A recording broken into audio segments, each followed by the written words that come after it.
Because we are talking to multiple jurisdictions today, we haven't,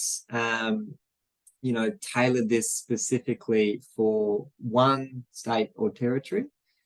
In fact, we've used references across Australia as well as international of what we, an industry, would consider best practice within this space. So if you happen to see, things like color pavement that looks a little bit different to the way that you would do it, or different signs, different line marking, all of that's fine. We're just basically teaching this at a principle level, saying these are the ideas, and that would then need to be, reflected in how your jurisdiction currently implements that infrastructure. So don't get too caught up in the specific detail, because it might be only relevant to one jurisdiction, but the principles are by far applicable across.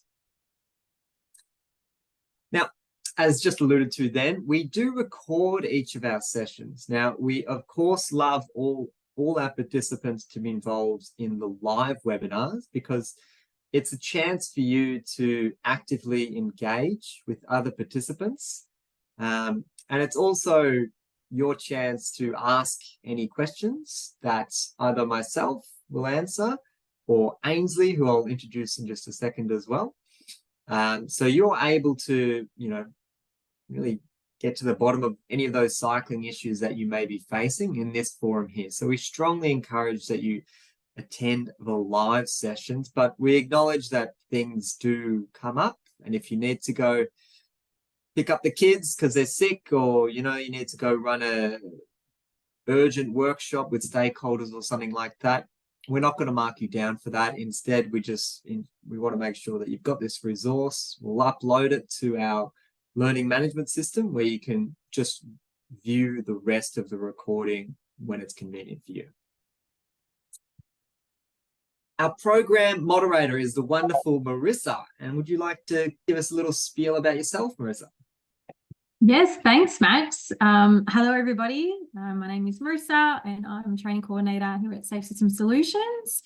I work in the training team, helping get all of our courses up and running. So please contact me anytime during the session today if you have any issues at all or questions. If at any time you can't make a session, or if you have any technical issues or administrative issues, you're welcome to chat to me in the chat. You can chat to me in private, or if you click in the chat function, there's an everyone function where you're typing. If you just click on that, you're welcome just to chat to me as host and panelists, or you can chat to everybody here to answer your questions. Alternatively, you would have received a bunch of emails from us at training at safesystemsolutions.com.au. Please get in touch with me there, and I'm happy to address any of the issues that you may have. If you do have any big tech issues and your Zoom starts going all fuzzy and funny, the best thing is just to usually get out of Zoom and log out, and then just join the webinar back. And again, that tends to fix most issues.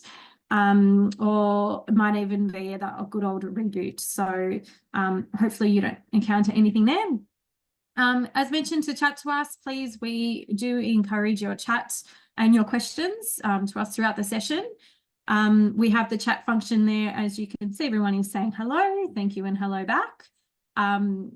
We welcome any of your comments, or if you'd like to chat between yourselves in the chat function there. If you do have any particular questions you would like Max or Ainsley to answer for you, there is a Q&A function down below. Pop your answers into the Q&A, and that's sort of where we can track the questions that you'd specifically want answered.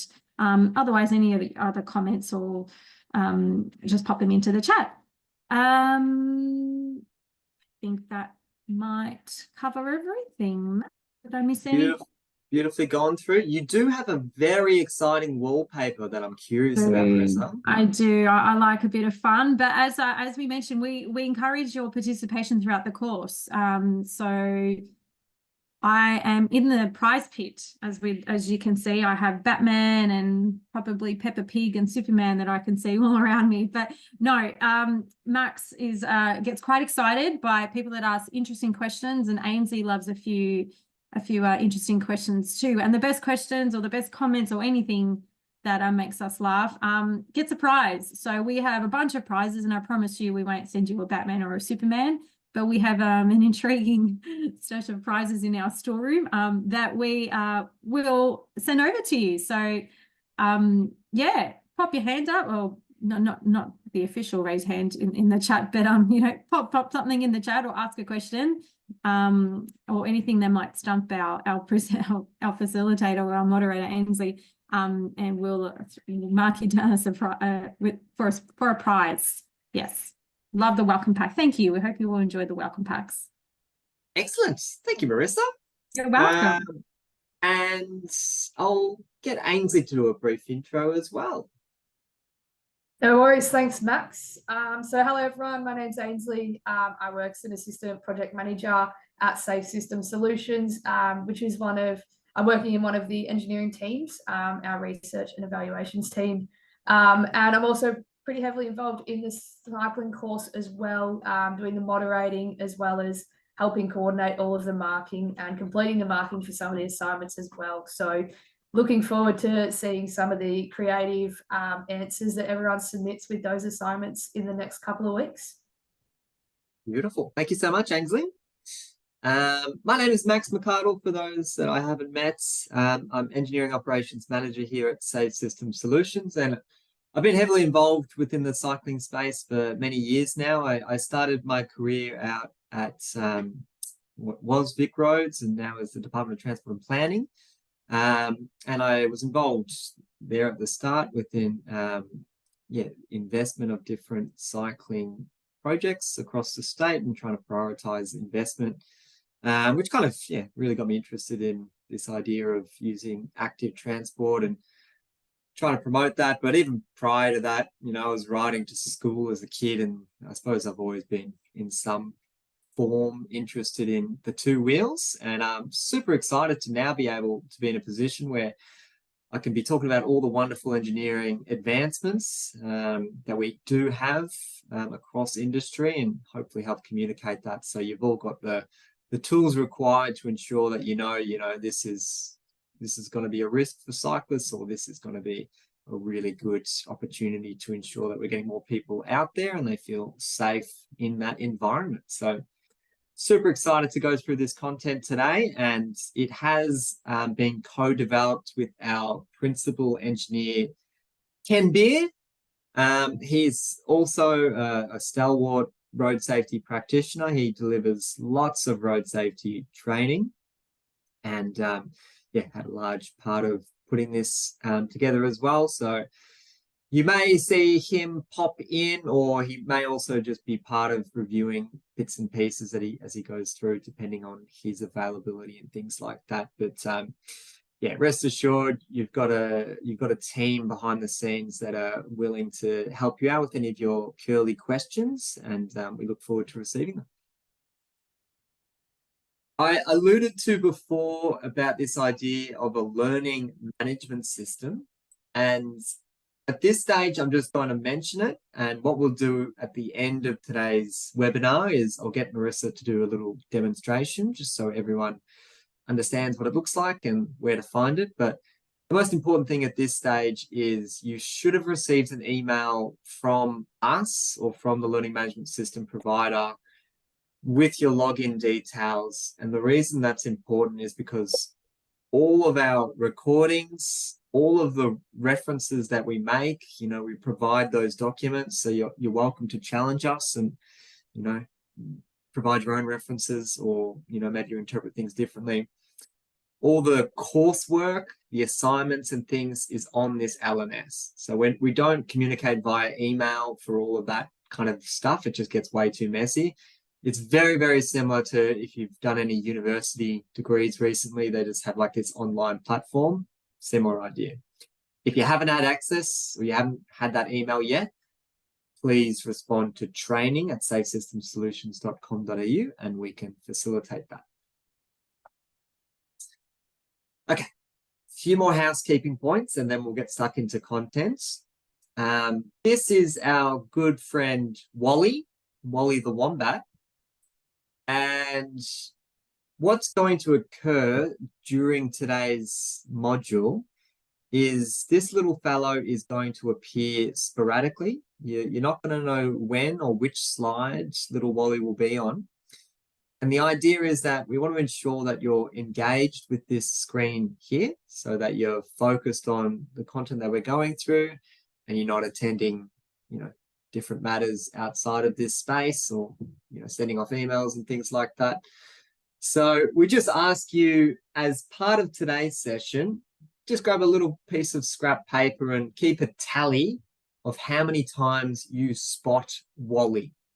And just to confirm, this one is not included. So you're currently at 0 Wallies, but more will be coming. So make sure you're keeping your eye out. He's a sneaky one, Max. He certainly is. Certainly is. We do have competency benchmarks as part of this course as well. So we basically need to see from participants that, you're engaged, you completed your coursework, and you can demonstrate that you've got the skills required to be able to achieve that certificate at the end. So some of those requirements include attending the webinars, which I mentioned before. We much prefer the live, but we do have that option if you're unable to make it with the recorded function. We need you to complete all of the set tasks, which I will explain after each module. So you don't need to worry about all of it at this stage, but after each module, I'll set you a bit of homework.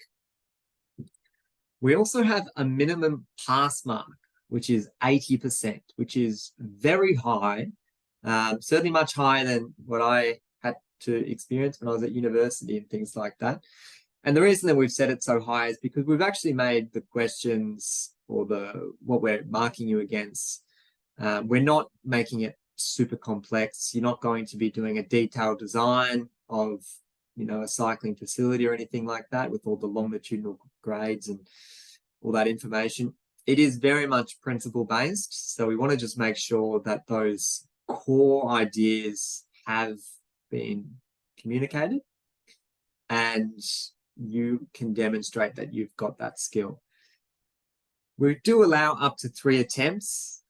So if you don't meet that pass mark on your first attempt, we just encourage you, reach out to Ainsley or myself, and we'll be happy to coach you through that, what may not have been misinterpreted or something like that. And, we would basically see it as a failure on us if we are failing any participant. So, we really want to make sure that everyone's getting certificates as they complete this. So we haven't set it as an unattainable goal, but we do require everyone to complete their coursework. All right, that's a lot of talking for me so far. So I'm going to get our first poll of the day, which is launching at the moment. Thank you very much, Marissa. And for those that can see it on their screen, the question is, please rate your level of cycling infrastructure knowledge. And the 4 answers are very knowledgeable, aware but don't know much, not aware. If that hasn't launched on your screen, you can just write it in the chat. But fingers crossed, most people see the poll. And you can also move that box around if it's blocking your path or anything like that. This is not part of the quiz or anything like that, so you're not marked on this. So you don't need to be stressed about anything like that. It's just for us to get a bit of an intake of who we've got joining. I'll keep going and I'll let that poll run off for those that haven't completed. And I'll just get stuck into our agenda for today. So as I mentioned, we will be talking about off-road facilities, and generally off-road cycle facilities tend to be shared paths where you're sharing with pedestrians and other uses there. We'll get stuck into some actual design considerations associated with the shared path design, such as your widths, your gradients, hazards, sightline calculations, as well as fencing.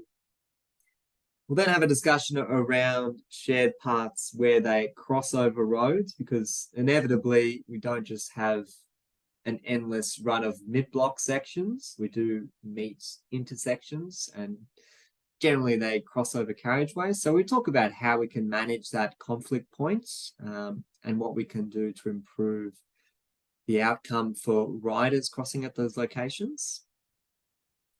Finally, we'll get stuck into where we've got shared paths that may cross over one another, and talk about things like wayfinding, as well as how we can manage our speeds at those locations. So please keep the questions coming in. Remember, any questions technical for Ainsley and myself, pop it in the Q&A, general chat, and feedback in the chat function. But we will get started. So I've got an example here of not actually a shared path, but a really good example of off-road cycling facilities. And just to give you some context, this is in Melbourne, and it is a very, very popular cycling corridor because it leads into the CBD and into kind of the banking district and things like that. And very, very common during those peak hours to see lots and lots of riders use this facility traveling at high speeds. But it's also adjacent, quite a attractive touristy area, I suppose you could call it, which is adjacent, just the waterfront there. So it's like the Docklands area. Now, because it's got this high, intensity of activity for both pedestrians and riders, the decision was made that rather than create a shared path at this location, we're going to instead install, this is going to be the bicycle facilities, and pedestrians, you can have a little wander closer to the waterfront. So it's actually two separate facilities. Now, I'll be the first to admit that that is the design intent. And of course, you do get pedestrians walking here. That's inevitable. But the function of it is actually to say, pedestrians, you've got this area over here.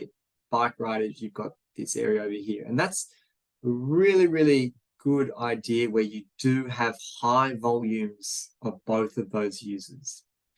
I'm sure we can appreciate why that is the case, because pedestrians and riders have got different speeds. It gets very, very uncomfortable when you've got high volumes of both of those users and you've got riders kind of weaving in and out of pedestrian traffic.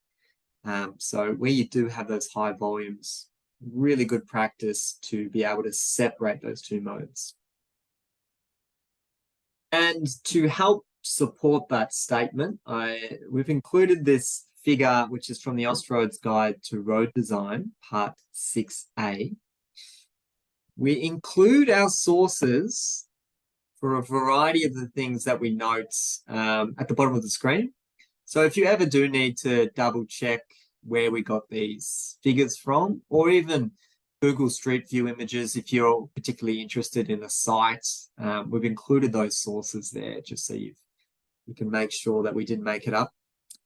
But this is a figure out of the Austroads Guide, and I'm not going to go through all the detail. I'll just interpret exactly how this is meant to be read.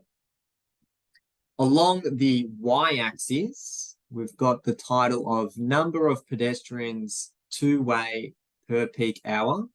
It's basically saying just during commuter times, how many pedestrians have you got? Or if this is a greenfield site, do you anticipate? So you may have to do some kind of forecasting or modeling there.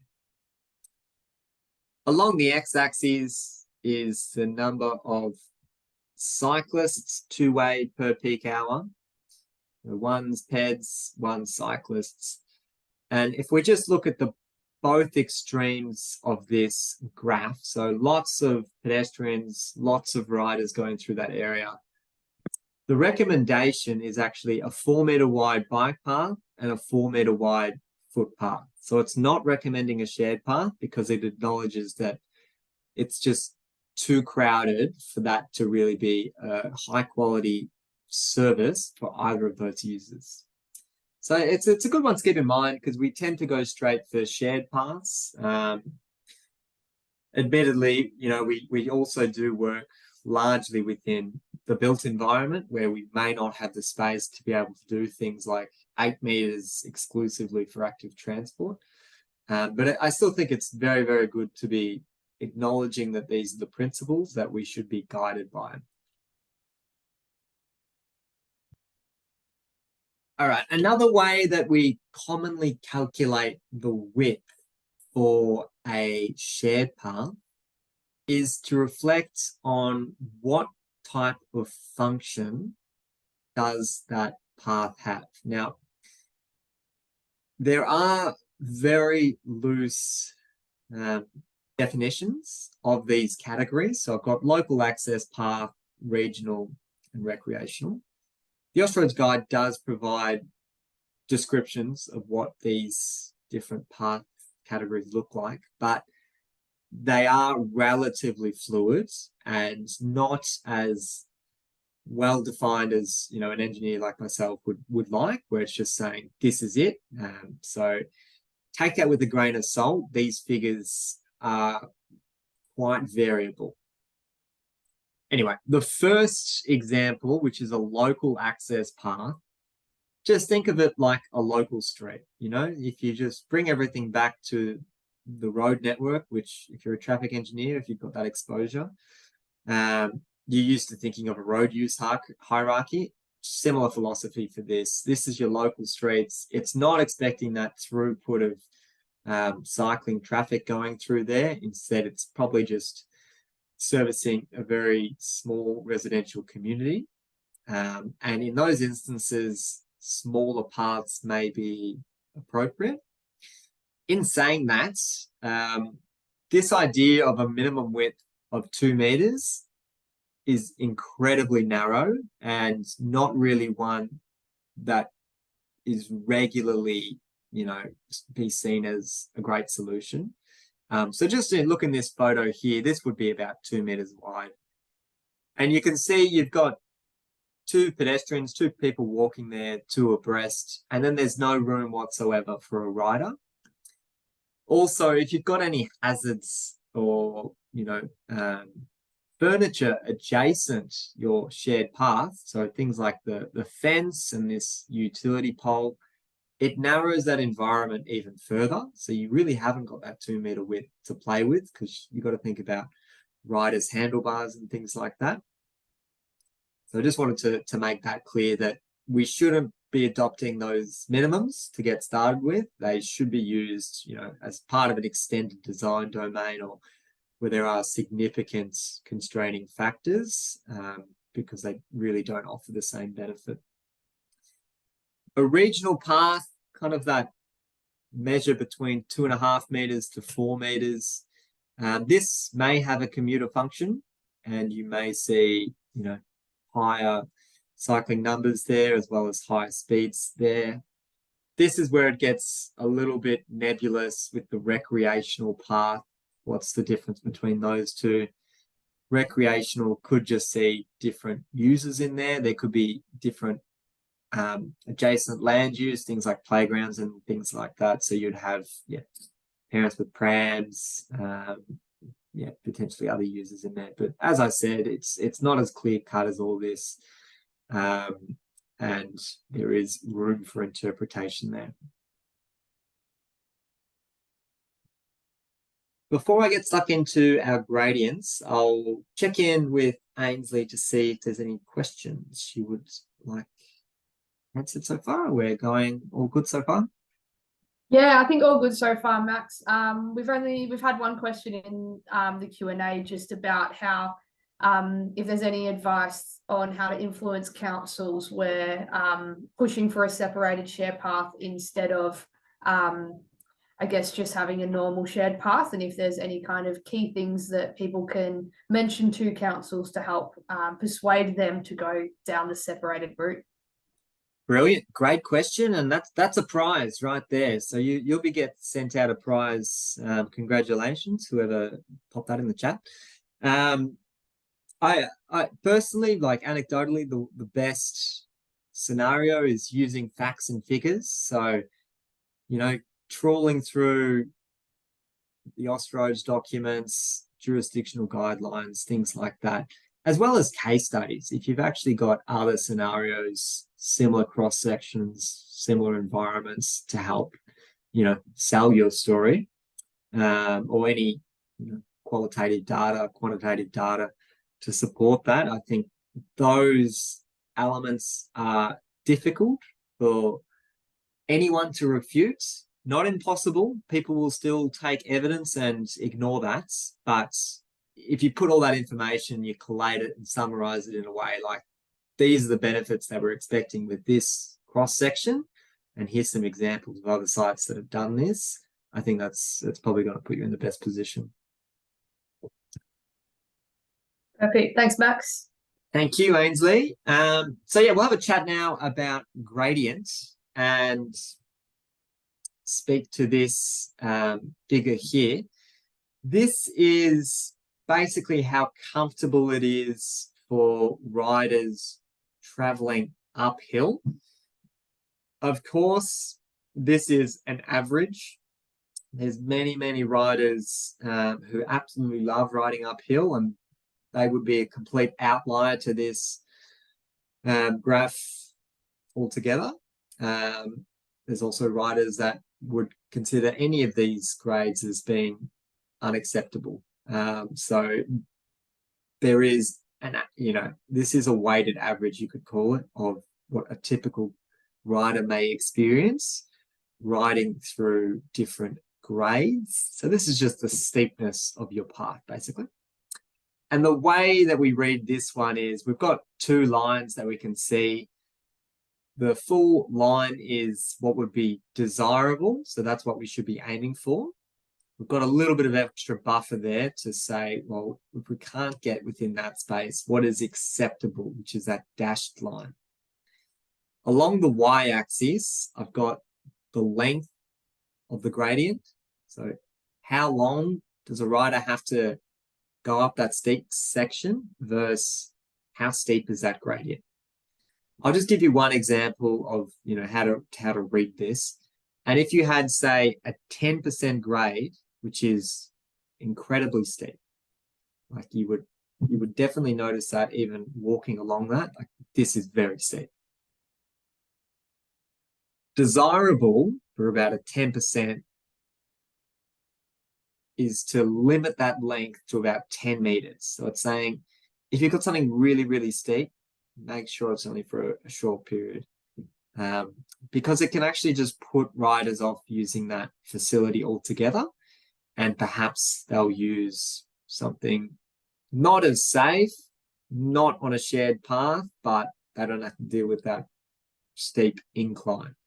So that's why this is an important figure to reference. But what is commonly not considered as part of this, so this is the figure for uphill gradients. Well, invariably, if it is a shared path and you're allowing two-way travel, you would have riders going downhill at that same location. So if you've got riders at a very steep downhill, there's other considerations that are worth mentioning as well. And I thought I'd showcase this with a little bit of an example.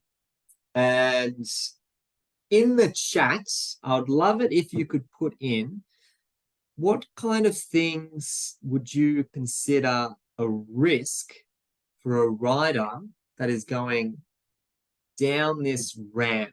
I'll give you 30 seconds, maybe a minute. I'll give you a minute. So in the chat, you can pop down what are the risks or a risk for a rider going down this ramp.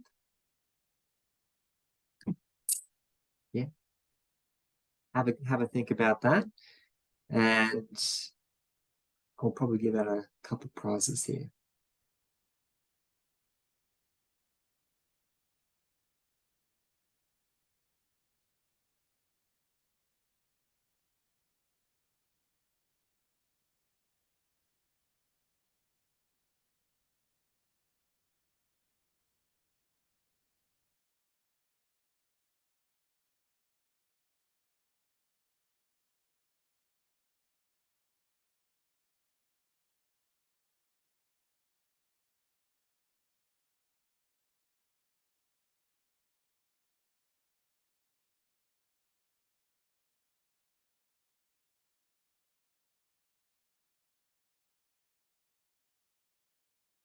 All right, I'm not sure we needed a full minute there. It looks like we've got lots of interaction there, but feel free to keep them coming if you didn't get a chance. So yes, speed is a very, very good one. So if you were basically just to stroll down this, not apply your brakes as a rider from the top of that ramp to the toe of the ramp, you'd probably be traveling at like 20, 25 kilometers per hour, which is pretty fast. And that's just using good old fashioned gravity. But those who are actually pedaling would be going faster than that. And it's good to see that we've had many people mention at the toe of this ramp is actually a conflict point. It's where another shared path joins. So not an ideal scenario where you've got the high speeds of riders and another, avenue or stream of traffic heading through there. The priority is also incredibly unclear as to who would yield to who in that instance. And I can also see being mentioned a few times just regarding this fencing. It doesn't really provide great sight lines for where that conflict point is. It acts as a wall almost. So all of those mix of factors combined mean that you've got, quite a high risk scenario that presents itself just through the, the gradient, those sightline impediments and things like that. So lots of good chat through there. And we actually happened to work on this project. We conducted a road safety audit and mentioned this risk in particular, and very excited to see that this has actually now been constructed out. And our recommendation was, let's just move that conflict point further along, to like 20 meters further along the path, where sight lines are better and also riders would have washed off a bit of speed. And it's very exciting to see that's being constructed now. So yeah, glad to see that people are on board with that. Where when we think of gradients, don't just think about going uphill and it's uncomfortable, but going downhill can actually, because of the speed, can be quite a risk inducing task. So something to be think of. I'll let Marissa pick a couple prizes for those that mentioned anything similar to what I just talked about then. There's a few overlapping ones there. I've included here just a design envelope for a bike rider. There are a few different dimensions of these floating around. This is from the New South Wales guidelines, but more or less they're about the same. So the operating width of a bicycle and rider is taken as 1 meter. There is a clause within the Austroads guide that states if you've got a uphill section, that operating width may be expanded to 1.5 meters. And the reason for that is, as riders are traveling uphill, they tend to kind of wobble left and right to be able to maintain speed or just get up the hill. And so it acknowledges that we should be accounting for that additional operating width at those locations. So something else to keep in mind. The height of a bicycle and rider is about 2,200, and the clearance above that is taken as about 200 mil. So where that's particularly relevant is you've got any shared paths that travel underneath roads and you're worried about riders striking the soffit of the bridge or the overpass there. That's really when those details come into play and why we include it here. But it can also be part of any of your maintenance strategies. If you've got low hanging branches and things like that, this can help to determine, well, what is a risky height of a branch above a shared path. Adjacent the cyclist envelope is this figure here, which is 0.2 to 0.5, and it's basically the clearance from any hazard, from any rigid hazard. So if you strike it, you'll fall off your bike. Half a meter is by far the most common rule of thumb. You just take anything from that half meter from the edge of the operating width. Anything within that space would be considered a hazard if it's fixed and it can't be, struck without causing damage to the rider. The 0.2 meter minimum there, it refers to things that are actually meant to be struck, such as cycle-friendly fencing, which I speak to in a second, or things like flexible bollards and things like that. But generally, rule of thumb, use half a meter there. Now, the way that that is actually used in practice is if you were designing a shared path or reviewing a shared path and it looks something like this on the aerial plan view, because you don't know necessarily where the rider will be or where that operating width is, you tend to take that half meter offset as just the edge of the shared path. So you could basically just, if you're doing any work in CAD, you could just take this line, apply a half meter offset. So you've just got that line all the way for half meter. Anything that fits within that space that is fixed could be deemed a hazard and should be treated. Ideally, you'd be relocating those hazards, but I'll speak to other options there as well. So that just wanted to show how that actually is implemented within industry. I've also included this little diagram here just to get a bit more of appreciation of how fast do riders typically travel. And this is taken out of the Global Designing Cities Initiative, which is an excellent resource. It's very, very infographic. And for the question before about, how we can pitch to, whoever it is, managers or councillors or people, other stakeholders, I find things that are graphically designed and very well presented much easier to digest, and it's an excellent tool for that. It's got lots and lots of different facilities, and it talks about exactly how it rates for a rider's comfort, their safety, how expensive it is, things like that. So that's just a bit of a plug to that. I did not work on that project and I have no affiliation with them, so I'm just sharing that as a resource because I'm excited by it and I think it's really good.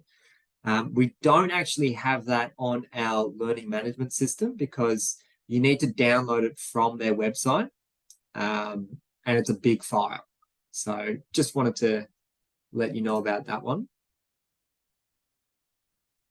You can have a look after today's session. So some common hazards that we do see adjacent the shared path or within the shared path are things like bins or furniture. So in this first example, we've got the bin and the pole that has been, plonked in the shared path when if you had to flip this around and move the pole outside of the shared path would have been a better, design engineering work there. But certainly not an uncommon thing to see, or utility poles.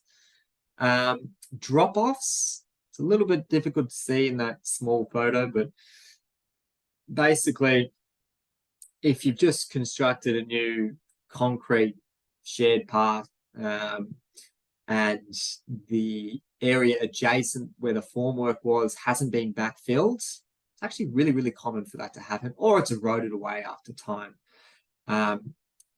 That presents itself as a hazard because if riders are coming off at that location, it's very unlikely they'll be able to get back up onto the shared path unless they're on a mountain bike or something like that, just because of that drop-off point there. So something that we commonly see conducting audits and things like that.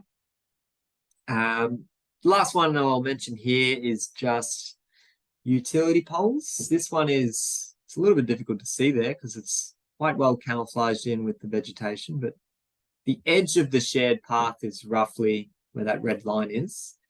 And as I said before, we take that half-meter offset from the edge of the shared path, and it's definitely within that zone there. So it's not a great outcome to have that so close to it because it could be hidden by the vegetation, and if riders are traveling near that, they may not see it and they could clip their handlebars there and then obviously result in injury or damage. Ideally, you'd be picking these things up during design stages and either relocating the hazard itself, so moving it so it's outside of that half-meter buffer zone, or making it much more obvious, so it's not obstructed, and in fact, it's very, very well delineated. So just an example of that delineation. This is a gantry column, sign column, where we've got a shared path adjacent it here. And the shared path, unfortunately, coincided exactly where that column was being constructed. So you can see that the way that this has been mitigated as a risk is the use of flexible bollards, help with the delineation of where the edge of the path is, as well as a little bit of line marking there just to show that there's a narrowing here. By no means is that best practice and, you know, this is what we should be doing all the time. No, I think if you're in the design stage, this was a relatively recent project as well, I should add. Things like that should be picked up as part of your reviews, and, you know, we're going to spend the extra, whatever it is, 10, 20 grand to build a little retaining wall so we can put our gantry column post into that embankment there, and then we can just maintain the shared path width the whole way through. A perfect kind of analogy, I think, in these scenarios is we would never do that for a traffic lane. We wouldn't just put up some bollards and narrow a traffic lane and just say, you've got to be really slow through here because it gets pretty dicey. No, it wouldn't happen at all. And we should be as, you know, ruthless and regimented with our cycling infrastructure as well, because we do know that riders do collide with things like this. They do injure themselves. They don't necessarily report it. In fact, we do know that cycling crashes are underreported because they don't know who to go to. They don't know if they can talk to anyone. So, yeah, just keep that in mind, that we should be aiming for a much better scenario there. All right, this one is purely for the designers out there. So apologies if you're not in this space. I'm not going to get you to do this calculation as part of the quiz, but I did want to include it here purely if you are in the design space, just so you're aware that there are stopping sight distance calculations for riders.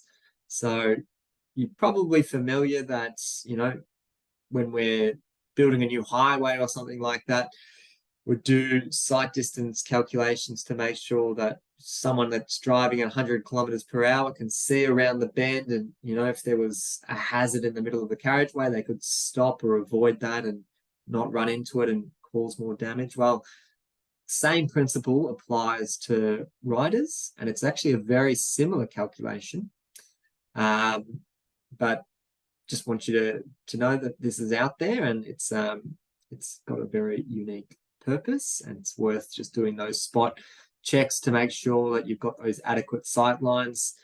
The sight lines do reflect on both your horizontal geometry, so in other words, you know, how much a bend is curving around an area, but also the vertical geometry, you know, whether there's any crests or anything that could be hidden on the other side.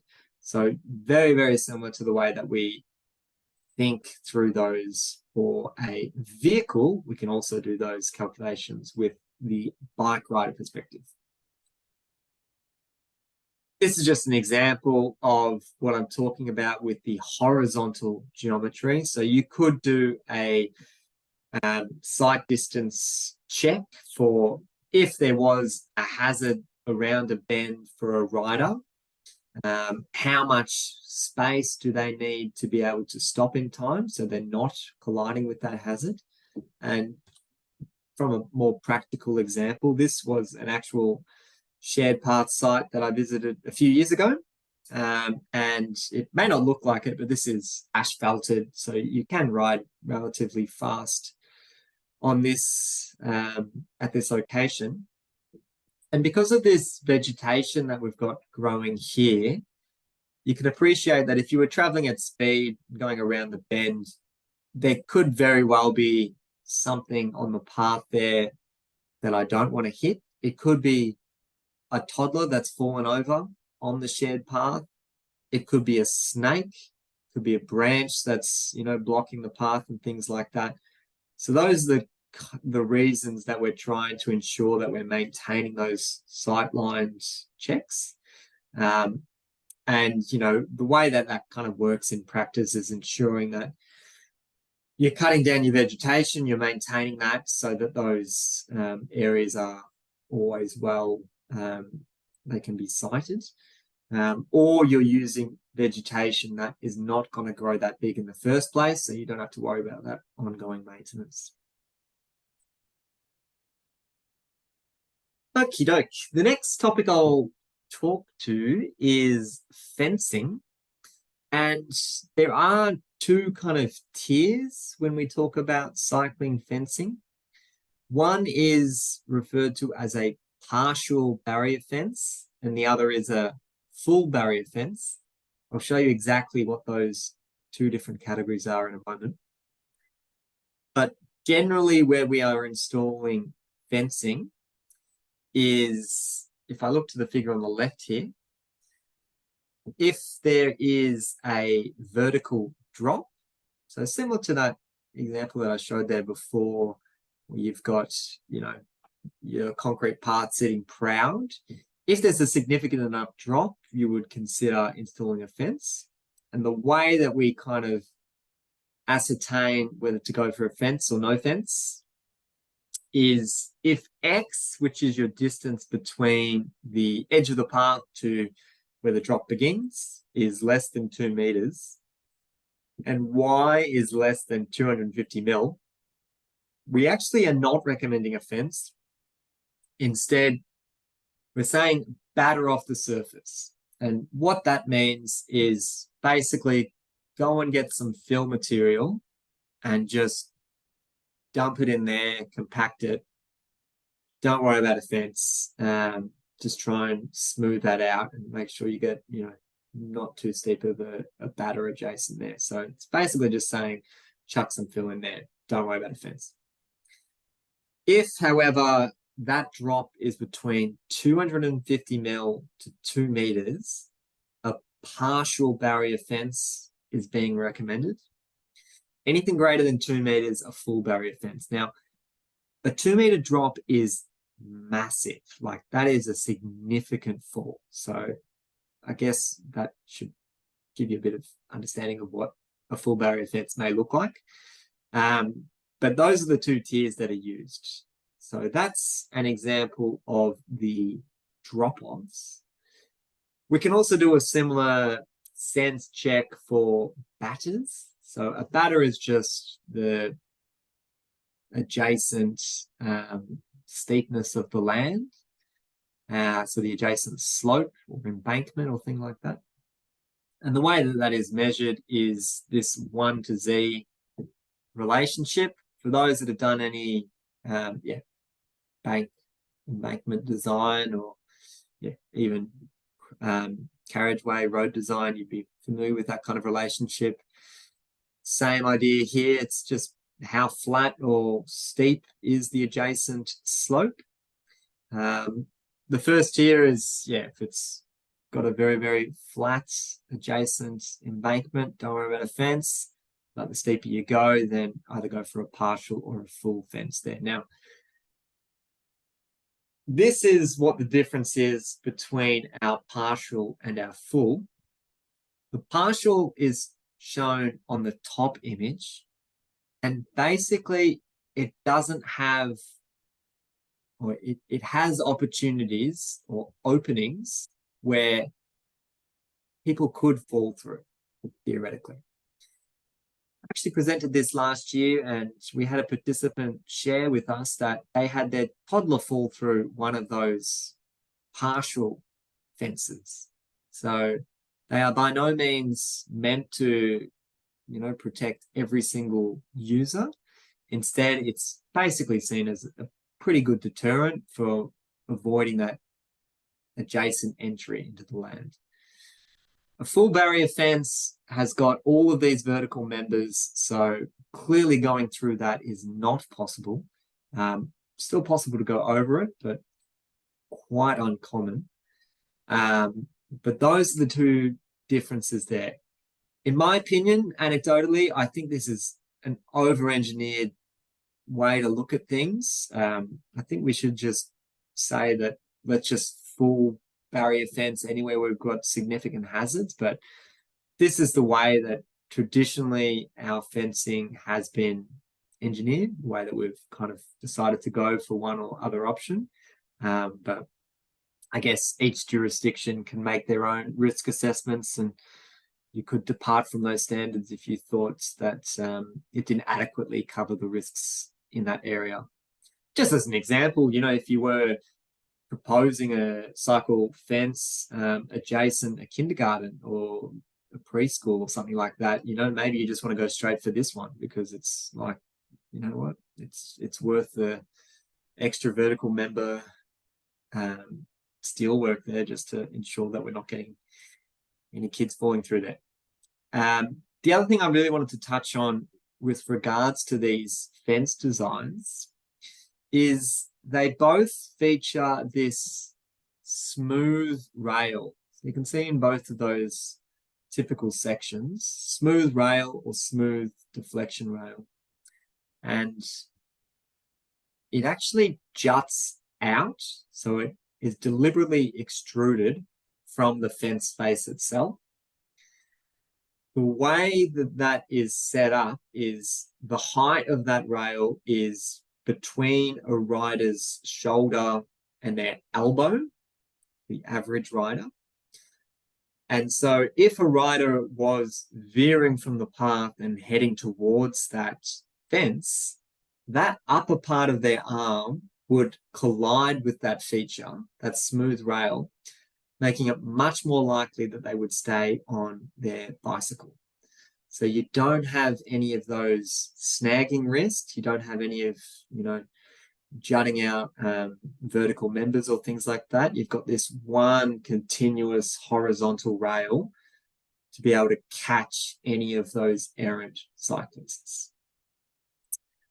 Final thing that I'll mention about this slide, and then we might have a little break, is if you're doing any signs adjacent your cycle-friendly fencing, you want to be putting them on the outside of the fence. So this is a bad example because, just as I said, if you did have an errant rider and they were, sliding along that smooth deflection rail, they're basically just going to be guided into that signpost instead, which is not a good outcome. So make sure that you're moving all your sign and furniture to the other side of that fence. Okay, I'm going to give everyone a 3-minute break where you can go and fill up your water bottles or go and get a cup of tea or go for a stretch or things like that. And after that, we can get back into our content. So 3-minute break. All right, welcome back. Hopefully everyone managed to get a stretch in or a cup of tea. I'll check in with Ainsley to see if we've got any questions from the group. Yes, Max, we did get a very good question come through in the chat. So one of the participants has asked, what is the minimum clearance required for a shared path from the vehicle carriageway? Very good question. We'll give a prize out there as well, Ainsley. Keep the questions coming. There's not really a simple answer. I haven't seen a specific value associated, other than the general rule of thumb is as far away as you can get from the carriageway, just to ensure that if there's any of that errant vehicle activity, you're giving much more opportunity for them to recover without accessing the shared path, and also for the comfortability of the riders so they're not hard up against a live traffic lane. The reason I say that there is, a bit of cloudiness with the response to that is because we do have a multitude of on-road separated bicycle facilities, which could be adjacent a live traffic lane, which is more or less functioning as a shared path. And they have potentially just a 300mm separator, similar to a curb and channel, to separate the vulnerable road users from that live traffic lane. So rule of thumb is far away as you can get them. Good question. Perfect. I think that's all for now, Max. Thank you. Thank you, Ainsley. So we'll keep going through some content and just some more figures for you. So we like to see longitudinal fences, as I mentioned, coupled with that horizontal rail, which is also referred to as the cycle-friendly fencing, just to ensure that we don't get any of handlebars clipping or anything like that. Certainly don't like to see any of those fences that are got any of those pointy edges or curving up towards the rider. But also keep in mind that low fences can actually present as a risk, in particular planter boxes, because they can be a pedaling hazard. So in other words, your pedal may strike that. Now, the height that's given there is anywhere between 200 to 300mm above the ground, which, depending on what you've got adjacent there, could be a variety of different roadside furniture. But something else to think of if you are analysing any of those hazards adjacent a shared path. All right. We will have a look at an example now of a shared path that crosses over a road. And I'm going to move this banner down so you can have a clearer look at it. And I'm going to get Marissa to launch a poll, which is, once again, I'm not going to mark you on this for part of your coursework or anything like that. So even if you're not 100% sure, give it a stab. The question in the poll is, should fencing be installed along this shared path? And the fencing that I'm talking about would be, look something like this. I'm a bit rusty with my drawings, but do you think you should install cycle-friendly fencing at this type of location? Give you 30 seconds to complete that poll.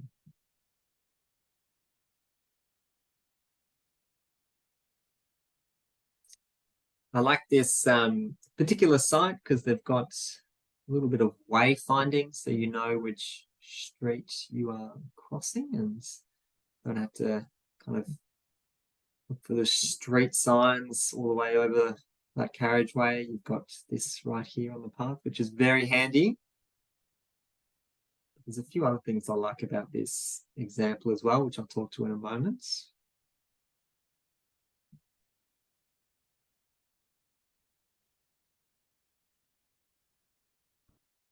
All right, we might end the poll there and we can share the results. And we are seeing the majority saying that no, we don't require the fencing there, which I think is a pretty accurate interpretation. For those that did say yes, you may be, saying, well, I didn't exactly tell you how far this pole was, which could be a hazard. And if that was in the 0.5 meter clearance that I talked about, then perhaps that's why the fence there was being looked into as an option. But generally, this kind of environment, you'd have to think that most riders would probably fall and go into the landscaping, which is not going to be a very significant outcome. And so fencing may not be required. And as mentioned in the chat, you know, generally fencing does erode the sense of place. You know, it doesn't necessarily have that feeling of a nice facility, depending on, you know, what type of fence is used, I guess. But yeah, I guess the more that you pen people in, the more people don't really like that feeling. So I think that's a good note as well. Anyway, we'll move on to our next topic, which is shared paths crossing over roads, because invariably we do have these locations where the shared path does need to continue their journey, and it involves getting over traffic lanes and things like that. This particular example is a little bit unusual because the shared path is within the center median. So this is a divided carriageway. You've got traffic that goes that side, and on the other side of this median, traffic going the other way. There's also a tram line there, or light rail line there as well. So there's a fair bit going on in this side. But I think it's actually really, really good example of how we can manage the conflicts at these locations. And what is occurring is the shared path all the way through this crossing is kept at level. So shared path users aren't forced to go down onto the carriageway level. In fact, the carriageway level is raised up. In other words, you've created a speed hump or a raised crossing point.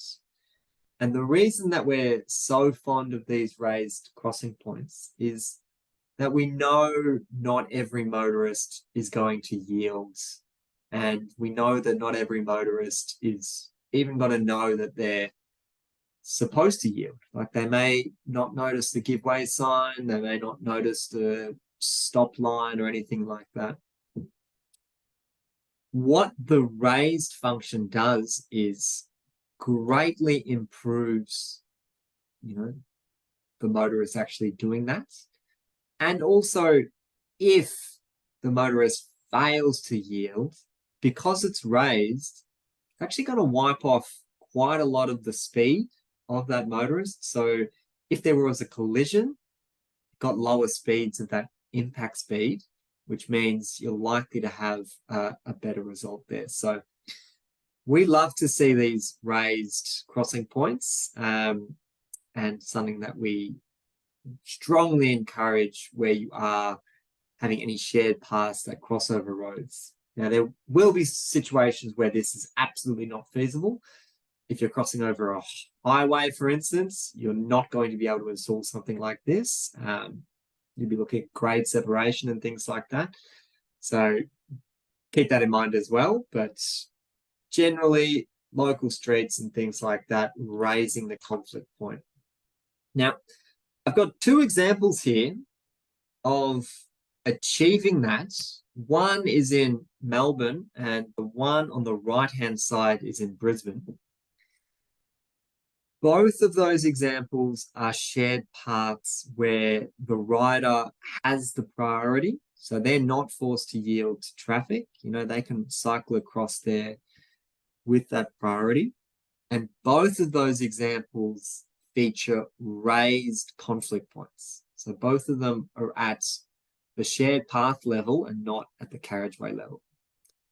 So they've got very similar design principles, but I would like you in the chat to decipher or suggest why I think the example on the left is a better raised crossing for the shared path crossing over there.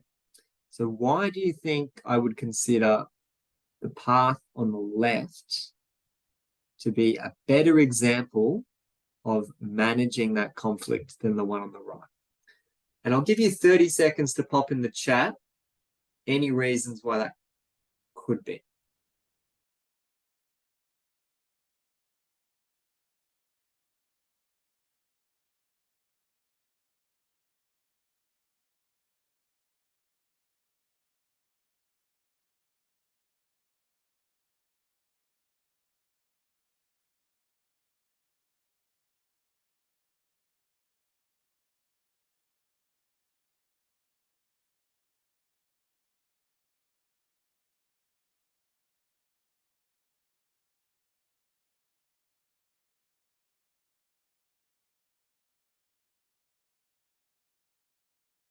All right, so I'm seeing all the answers that I wanted to see, so that's excellent.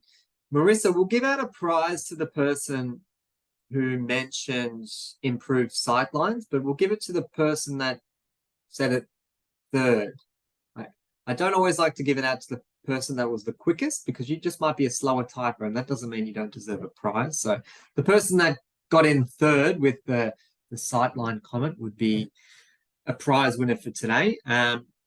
And it's a very valid point, because basically whenever you've got these conflict points, and it's also mentioned there of trying to make them as close to perpendicular as possible. And the reason that you're doing that is to open up those sight lines. So you can kind of see this rider here would be in a much better position to be able to see any vehicles, make eye contact with the motorist as they're approaching, and recognize if they are actually going to yield, and, you know, take emergency action if that's required.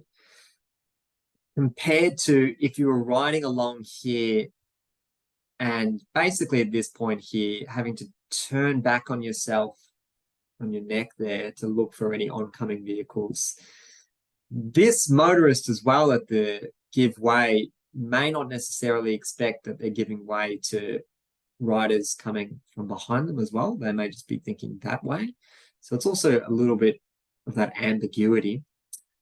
In terms of the colors and things like that, every state and jurisdiction does these colors a little bit differently, which is very annoying. I wish we had a national harmonized approach. Unfortunately, we do not. So it's up to each jurisdiction to manage those pavement colors as your specific area does. Here's an actual photo a little bit closer at that site in Brisbane. And it's pretty clear to see that, you know, over time there has been a lot of that braking for riders. You can see lots of those skid marks. You know, potentially that's because they're seeing that there's cars that are not giving way to them and they're really having to slam on the brake at the last minute. Now, I showed this as an example just to illustrate how important, you know, aiming for that perpendicular conflict point is. I am actually quite familiar with this site, and I didn't want to throw any shade at this project or anything like that. So if you worked on this job, you know, I fully appreciate that this specific area was quite difficult with your existing constraints and things like that. I just think it's a good example to show why we're trying to promote perpendicular crossings. We have, and I'll show you this at the end of the session actually, we've got 360-degree videos that show what it feels like riding against a raised crossing point versus something that's at grade.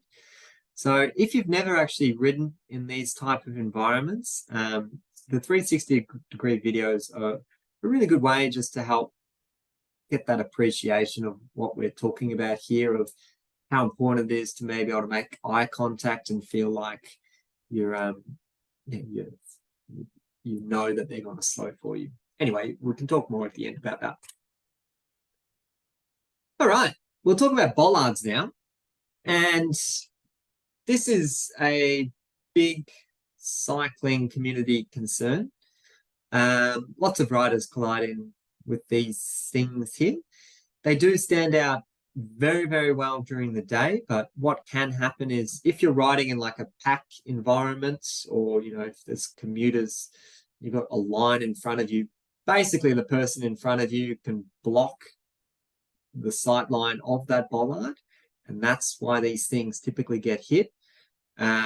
Or in low light conditions, they just disappear. So that middle one is an example of terrible contrast with the surrounding area. And basically when things get dark and it's raining, it just blends in with the bluestone pavers, and you don't want to be doing that. The one on the left that we've got here, you can see there's certainly made some efforts there to make it as obvious as possible that this is the start of the shared path. This then connects into a local street. A lot of the time, the middle bollard is installed there to deter dirt bike or monkey bike riders and things like that. There's two ways that you can view that, and I'm more on the side of you've invested in a 24 hours a day, 7 days a week hazard for riders for an activity that may occur once every 2-3 months, once a year, once every 5 years.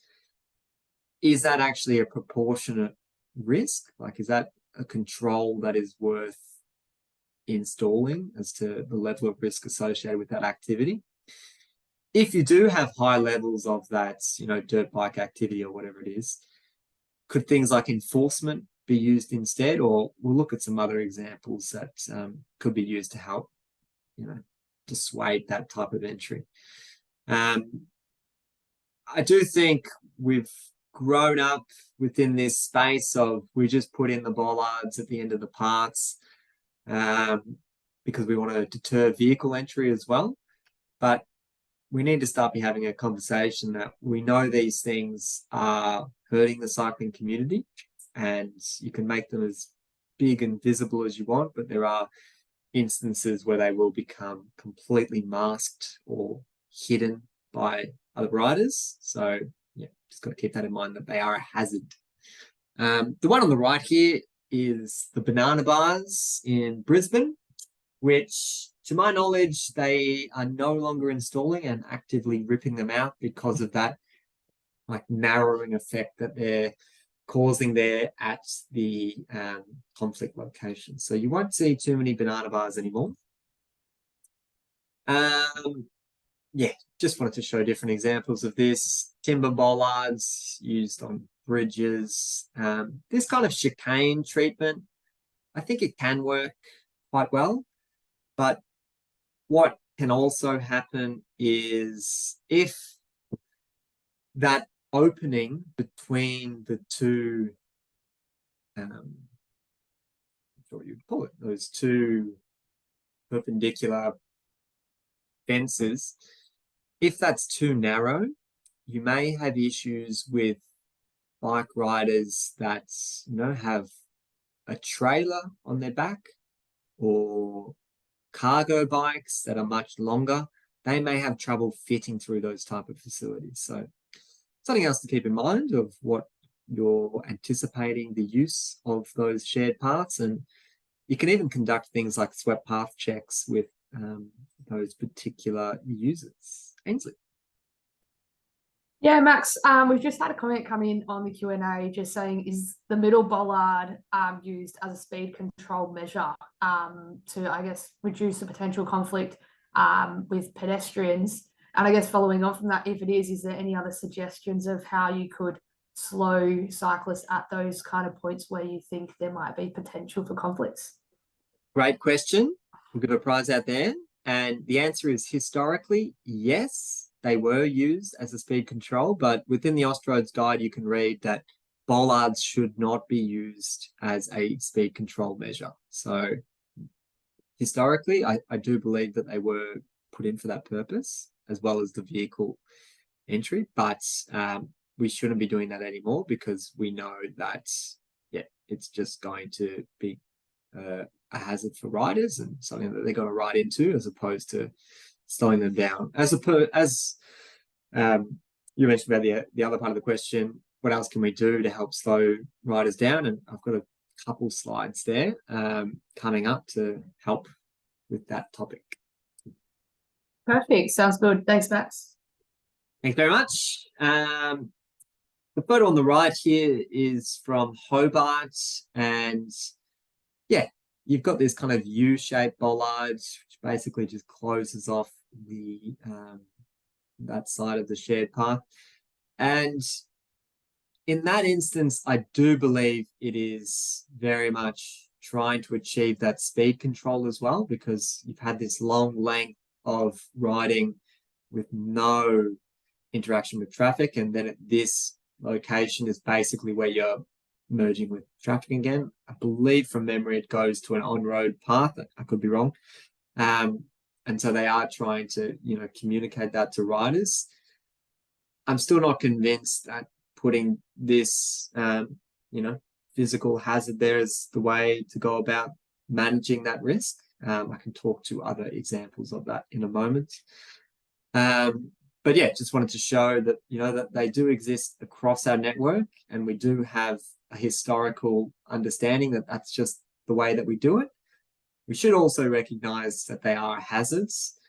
Remember also, I talked about anything that's half a meter away from the edge of the shared path that is rigid is considered a hazard. Well, these are smack bang in the middle of the shared path. So we should still have that same thinking behind them, that they are hazards. I just wanted to show this specific example. This one was a bollard just around the corner from our office. Very, very popular bike commuter route. Also a very narrow environment. This is what it looked like a few years ago when this fellow here rode into it. His name's Andrew. And yeah, he rode into it on his way home from work, fell off the bike, broke his wrist, facial fractures, things like that. After the council heard about the collision with the bollard, they did go out there and give it a bit of a makeover. So you can see it's got fresh yellow paint and some new reflective tape there. So that was like the immediate response. But the reason I wanted to include this is because as Andrew was sitting and waiting for the ambulance to arrive after he collided with that bollard, it's about a 40-minute period for the ambulance to get there, and he witnessed 3 other cyclists hit that same bollard. So before I spoke about the underreporting of crashes, you can look at the crash that occurred with Andrew because he went to hospital, and there's like an actual report, and we've got the statistics and data associated with that crash. But those other crashes that he witnessed, we do not have any record of, and that all occurred within the same day. And we do know that cycling crashes are incredibly underreported because riders don't know who they're meant to talk to or what they're meant to do with that information. It's really only if they're, actually pushing it and raising these concerns that those things do get recorded. The other thing that I'll mention is Andrew was suing council for this particular feature, and yeah, found its way in the court system as well because refused to believe that that was an appropriate way to mitigate risk at that location. So question's been very fairly asked. What else can we do where we are trying to deter vehicle entry? And we do have this wonderful figure from the Austroads guides, which is basically a splitter island. So for those that have done any traffic engineering or road safety work, you know that applying splitter islands to local streets or the minor legs helps to raise awareness of the approaching intersection. Exact same principle with shared paths, where if you're building out something, you've got some line marking, you've got some physical, could be landscaping, could just be curb and channel or something like that, but some type of island, as well as pavement marking, chevron pavement marking, things like that.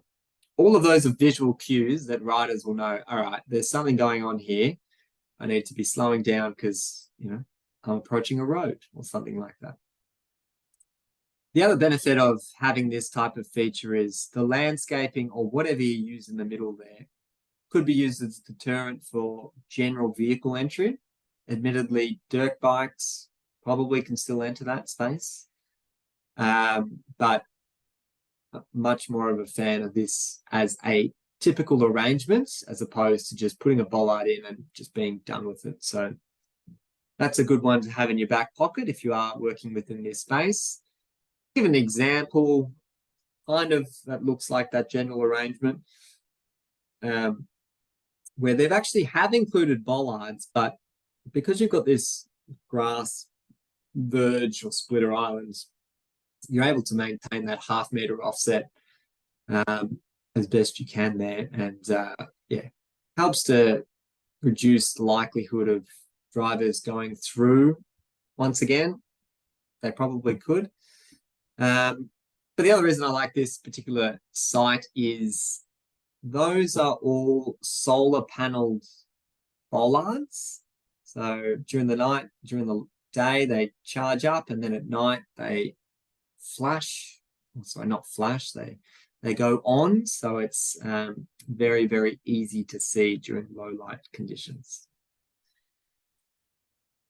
The other thing I wanted to mention as we're talking about shared paths crossing roads is because shared paths are not exclusively for cycling traffic. We do have pedestrians, we've got people in wheelchairs, people with mobility aids and those type of devices. So we do need to be cognizant of our DDA requirements. That's the Disability Discrimination Act. So things like ensuring that the tactile ground surface indicators, the TGSIs, which are just those little kind of braille markers installed prior to the crossing point. Just for those with vision impairments and things like that, they know that they're crossing a road and they're about to enter the carriageway. They, you know, if it was a pram ramp or something like that, that would be a cue. But with these examples where we're raising that feature up, it's a good idea to include those features there. So just want to make sure that that's part of your consideration as well, if you are working within this space.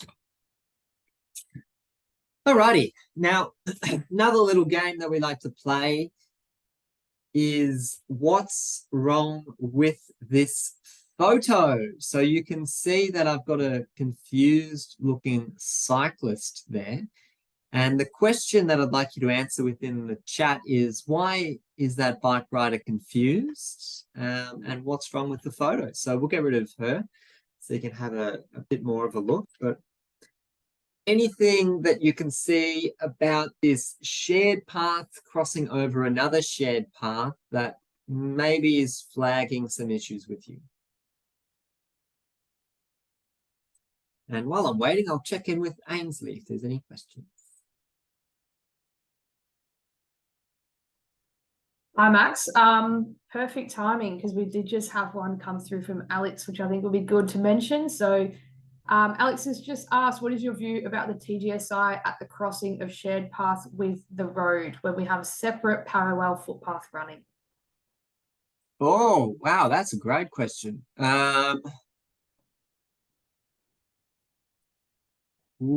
See, with those really detailed questions, I would always consult with a DDA specialist, and there's consultancies out there that provide that service.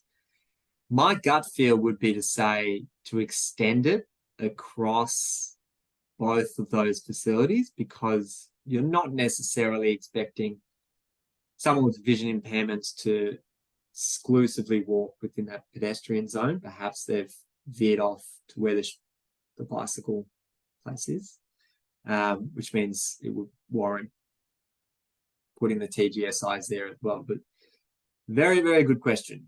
Prize out there. Perfect. Thank you. That's all for now. Excellent. All right. I can see lots and lots of responses coming through there, and great to see a common theme emerging. So definitely the priority is confusing. And for those unsure of what that term means, but basically you want to assign priority to one leg. And I always kind of talk about shared paths as just a smaller version of our road network, because you wouldn't set up a Y intersection like this on the carriageway without saying one needs to give way to the other. It's just too confusing. So let's just say that this is the dominant leg and this is the where we want to assign the priority. Ideally, what you would do is you would square up the intersection. So you would bring the shared path along here instead.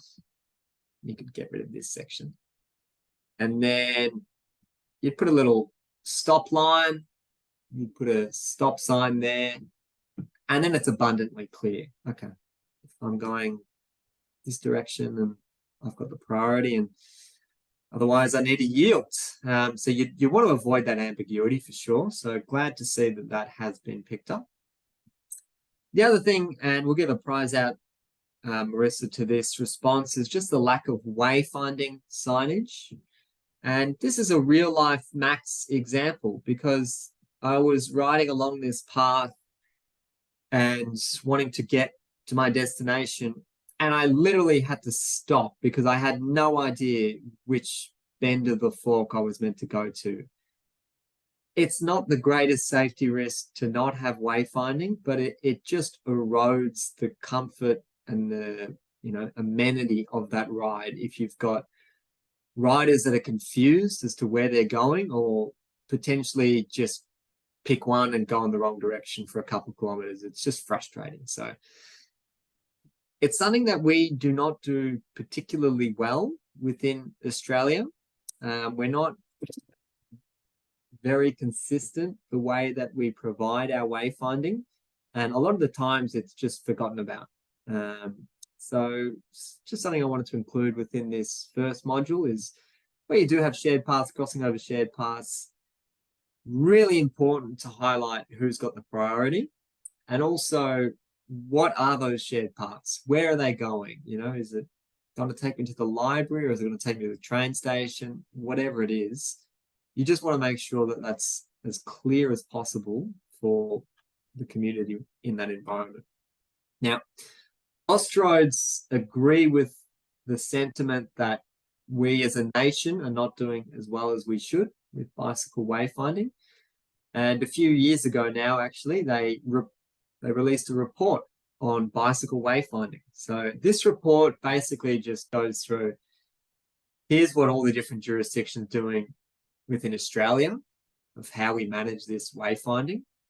Here's what they're doing internationally, and here's what we can do to better improve our practices. So strongly recommend anyone within the shared path design space, just print out a copy of this and have it on your desk. It's very, very thorough. And I don't believe any of it is difficult to grasp concepts. Like it's very straightforward.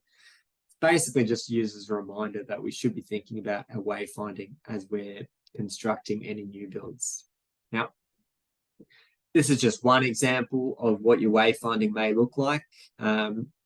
Using a specific color, using a bicycle symbol, putting things like distances so riders know, how far in length things are going to take. I've also seen examples of distances in time. So it's going to take you 5 minutes to ride to the library, for instance. And also, obviously, that destination that they're trying to go through, whether it's a suburb or an actual, attraction, should be all clearly spelled out. Some international examples of, wayfinding best practice. On the left here is in Denmark. They use the nice blue painted bicycle lanes for their infrastructure. But what they've got here is basically just a numbering system. And that if you're on bicycle route number 2, that will take you all the way from the docks to where the market is in the town centre.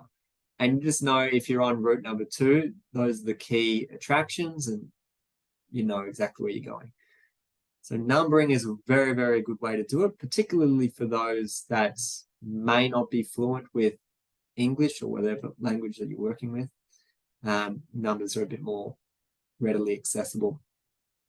The one on the right-hand side is, of course, in the Netherlands. And once again, just showing exactly, you know, where the route is going, the distances between there, and also providing a handy little map so you can see exactly where you are and any other sites that you may want to check out. All right. Also wanted to touch on quickly just about how we can manage speeds of riders. So it was touched on earlier. And there's a few ways you can do it. One of them is using lots and lots of paint and signs and things like that, which would have some degree of effectiveness. I couldn't, you know, give you an exact percentage of how significant operating speeds would drop based on installing a new sign or something like that. But this image that I've got on the screen at the moment is over in Perth. It's just outside a train station, and the shared path basically goes all the way to where you would go to access the train platforms and things like that. And you can kind of see here, that's the area where you've got the pedestrian boom gates. So during peak periods, when those close, you get this crowd of people waiting to cross over. And when they do cross over, that's kind of the direction that they're taking, and they're all moving in this kind of mob.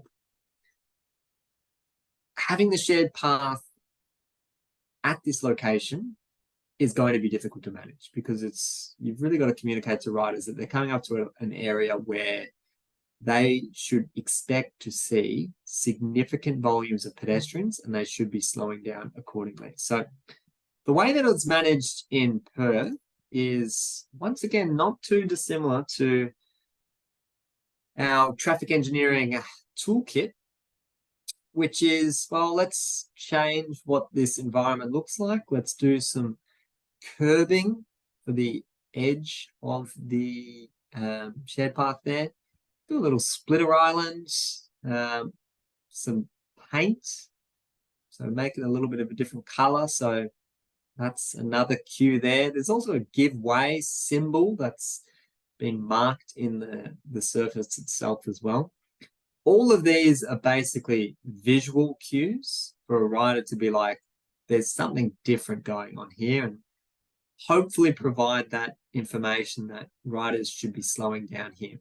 Now, once again, all of that information may be lost or may not be interpreted, or could be interpreted day one, but as riders go through there more and more often, may be less and less likely to be slowing down. So another way that you could potentially look to manage this conflict point would be to include like a raised table. So similar to what we looked at before with the vehicle lane having to go up the raised table and have that raised conflict point, you can also introduce those at shared paths where there are high volumes of pedestrians, or there's, you know, significant hazards that riders need to be aware of.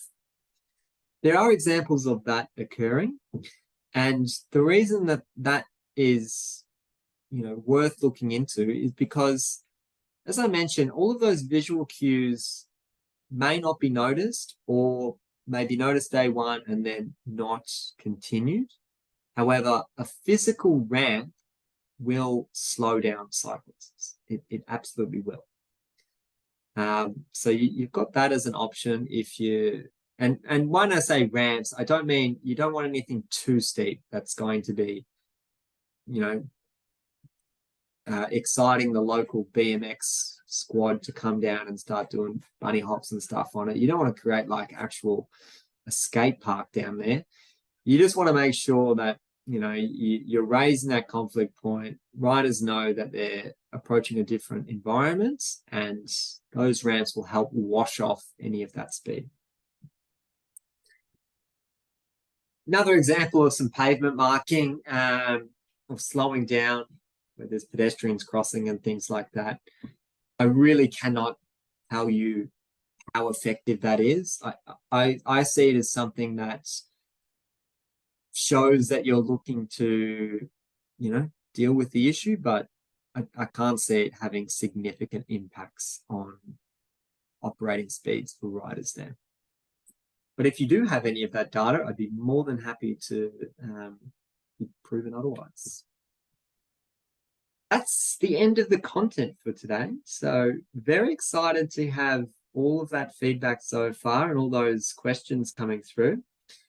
I'll end with this slide here, which is fitting to make sure that when we are ending our shared paths, we're having a really good think about, well, am I really servicing this community? So this is a prime example of, just because you put up a shared path end sign, does that mean that that rider is going to just, you know, dismount and walk along this verge and connect wherever they are, or magically disappear or anything like that? No, you've got to think very strategically about how you're going to end these facilities. Ensure that you're linking those destinations and those places where it is attractive.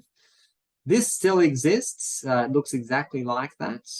So we haven't had the change that we wanted in this example, but there's numerous examples like this.